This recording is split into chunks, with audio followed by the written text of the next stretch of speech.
You're listening to Between the Barrels, where we talk to the industry's best on all things barrel racing. I'm Madeline Green, and we are keeping it between the barrels. I will survive, I will endure. When the going's rough, you can be sure I'll tough it out. I won't give in if I'm not down, I'll get up again. As long as my dream's alive, I will survive. Welcome to Between the Barrels. I'm your host, Madeline Green, and on this week's show, I will be joined by Brandon Cullins. Brandon has been having a great year this year and is here to talk about it all. Hey, Brandon, how are you doing? Oh, pretty good. So, I saw that you went skydiving. How did that kind of come about? I don't know, a friend of mine went about a month ago, and she was trying to get me to go then, and it didn't work out. And then I was coming down here before Fort Smith anyway, so then we just went. Yeah? Were you nervous? Yeah, pretty terrified, to be honest. What was it like? It was a lot more fun than I thought it'd be. Once, taking off in the plane, I was getting a little nervous, and I kind of got excited. And when I was standing in the door looking down, I was a little bit scared, to be honest. Once I got out, it was real fun. So did you jump, or did someone have to push you? The worst part was standing there waiting for him to go with me. I was wanting to drag him out. I just didn't want to stand there any longer. So Yeah. I was really eager to get out. That is so cool. Now, do they make you sign things? Yeah, there's a bunch of stuff you had to sign, and it kept saying uninsured. Oh, gosh. I don't know what that was all about, but that made me kind of nervous, but didn't die. So. That's good. What about the landing? I feel like you would probably hit really hard. Is it that bad? No, I never barely touched the ground. Surprised that, too. The guy behind you, you both just, slide in, and, it was a whole lot easier than I expected. That is so cool. Well, are you getting ready for Fort Smith? I think you said you were going. Yeah. Awesome. How many will you be riding out there? Just 3, 2 in the futurity and 1 in the derby. And Robin Weaver owns a lot of the colts that you ride. Kind of talk about her some and what she means to you. She owns all 3 of the ones I'm taking this trip. Uh-huh. She's been great. I guess I started riding for her probably, 5 or 6 years ago maybe, and yeah. I really hadn't won anything or really done much until I met her, and she's really the one that put me on a bunch of good horses and kind of stuck with me the whole time, and yeah, it's been a real good relationship, but been getting more and more every year, and it's been working out the past few years. And does she pick the ones that you get, or do you guys kind of do that together? She mostly does. It's been a couple of them, kind of like the Sucker Punch horse, kind of got him on a trade, really. Oh, wow. She sold 2 open horses to a friend of hers that used to live in Pennsylvania that's in Colorado now, Jeff Varner.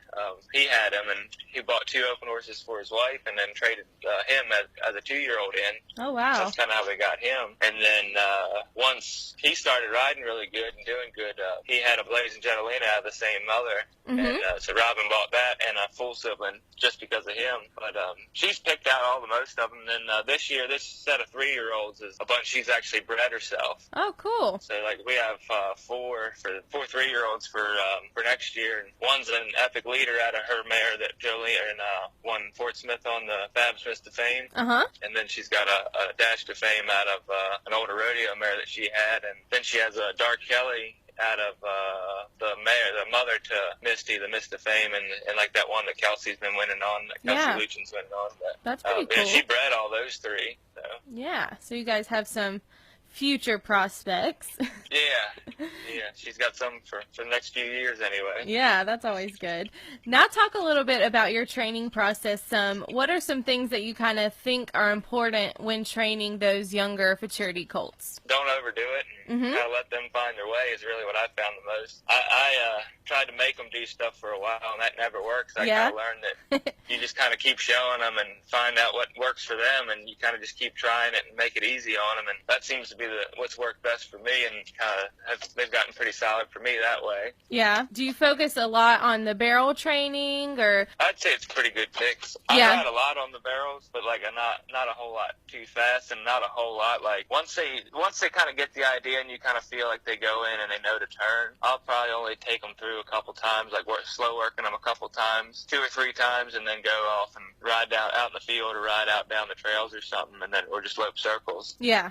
I try not to drill on them too hard and unless I'm trying to really get them ready for something. But my kind of theory on it is I kind of want them to, they need to be able to make the run kind of cold right off the bat without a whole lot of tuning. So yeah. I try to kind of do that slowly over a few months. Now, who has been your favorite colt to train so far? Probably the Sucker Punch horse, Rocco, because he was my first real good one, and the Foxy Stinson horse that I won on a little bit the year before, Greg Brooks actually trained her. Okay. And she was actually, she's always a little bit of a handful. I mean, she was a gritty mare. But, yeah. He was always so, just so willing. Like, he was always, when you ride him, he was like, he was scared to disappoint you. Like, he was just always wanting to do right. Yeah, those tend to always be the good ones. Yeah. It felt like the first day I rode him, he had never seen barrels yet. He had, I think, 90 days of riding. And yeah. It just felt like you could run him through the barrels just the way he felt. Yeah. Now talk about your Derby win at the BFA a little bit. It was a pretty cool deal. I wasn't trying to expect too much. He had been doing real good. He did good at Fort Smith, and then he had an infection in his throat right after Fort Smith, so then he was off for 5 months. So we weren't really sure how he was going to come back, and then he came back really strong. He won Congress right before that, and then he'd been on a roll, and I was trying not to think about it too much. Just try to go make the runs, not really worry about winning, and just let it kind of happen, and that's kind of how it worked out. But he made 2 real good runs in the go rounds, and I got sick out there and was coughing a whole bunch, and oh god, by the time it got to the end of the weekend, I was having to take pain pills and stuff. It's like I did something to my ribs. They were real sore. So when I ran him, he got in a little bit in the second. I kind of lost my stirrups, and going to the third barrel, I felt like only about a stride before the third barrel, I let go of the saddle horn and tried to get him back up, and he got a little tight. But yeah, it was other than that, he had a pretty good run. Now, the American experience. You qualified 2 to the semifinals. Were you excited to have those 2 shots at the American? Yeah.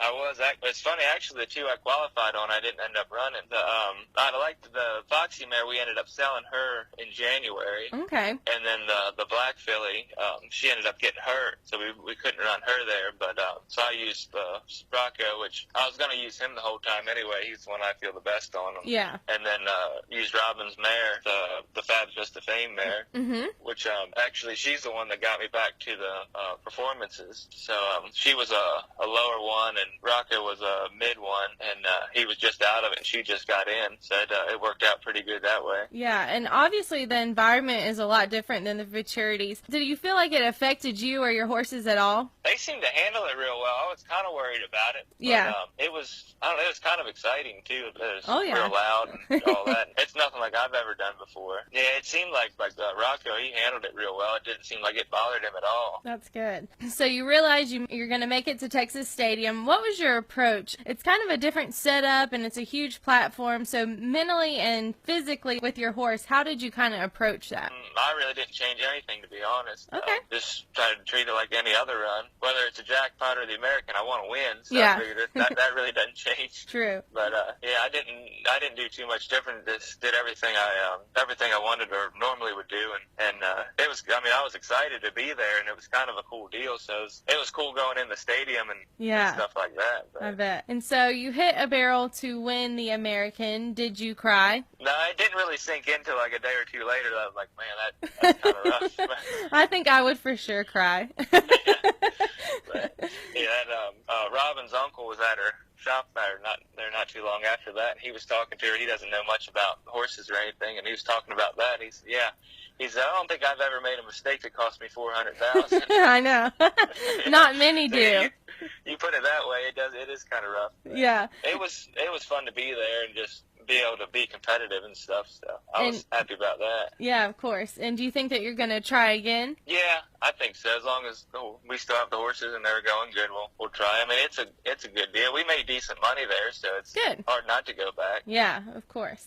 Now, who are some of your favorite trainers and people that you kind of look to for advice? Probably, I mean, there's been a lot of people help me all along the way, but like since I started barrel racing and paying attention, like Cody Bowserman and Troy Crumrine, they've been the most I've watched forever. And then being from Maryland around Van and stuff, and knowing Mike and Talmadge, obviously them. Being on the East Coast too. Van's the best. Yeah, Van the man. Yes. But when I started, Craig Brooks, he helped me a whole lot. Good. Like when I first started coming around to futurities and stuff, he's probably the first one I talked to and hung out with, and then we've been real good friends ever since. And, like we'll talk to each other all the time about Colts and just ideas and ride with each other a lot, and he still helps me all the time. That's good that you guys can compete against each other and still help each other. Yeah. And what advice would you give someone who's kind of just getting into the futurity industry? Talk to people, and that's the biggest thing. And I think one thing, I know somebody told me, or people talked about, like, going out and watching exhibitions and watching people in the warm-up pen ride and stuff. Mm-hmm. I actually think that's terrible. Okay. I think that set me back so far, because I would watch people do stuff, and then I wouldn't have any idea why they were doing it, and I wouldn't go ask, and I would just say, oh, that looks cool, I'm going to try it, and I have no idea why. Oh, no. So I think if you're going to watch, go up and ask them why they're doing it. Yeah. But that's what I think, what I've the most that I've gotten, Kelly Conrado, back when Foxy was a 4-year-old, about 3 years ago, I stayed out there and went to some futurities and stuff, and just being around them and picking their brains and stuff, and just, I was gone most of the time, but coming back and forth just a few days here and there, I learned a whole lot that way. I feel like that changed a whole lot. And then, coming back from the Parker Wood, that one in Utah, I stayed at Cassie Mowry's for a couple days, and I feel like that was another time that just picking her brain and just riding with her one day. Yeah. And, just talking about stuff, I think, is what really helped me a whole lot. Just getting with different people's theories on stuff and how they work, and you just kind of try it and see what works for you. Yeah. That's great to use other people's experiences and then kind of morph it into your own. Yeah. I don't think you can really mimic somebody, but you can kind of take somebody's stuff and change it to your own. Yeah. And lastly, what do you still kind of hope to achieve in the sport of barrel racing? Anything I can. Okay. I would like to go back and win the American, but, and then win Fort Smith the futurity, and Oklahoma City the futurity and stuff. And I like to see. I'm hoping to see some of the Colts, once we're done with them, go on and rodeo some. I really want to see that. Yeah. Hopefully, they can go on and make good horses down the road. That's awesome. That's what I want to see the most. Yeah. Well, Brandon, thank you so much for taking the time to talk to me, and good luck with the rest of this year. Thank you. I appreciate it. Well, that is a wrap for the show this week. Thanks for listening. I'm Madeline Green, and until next week, enjoy this week.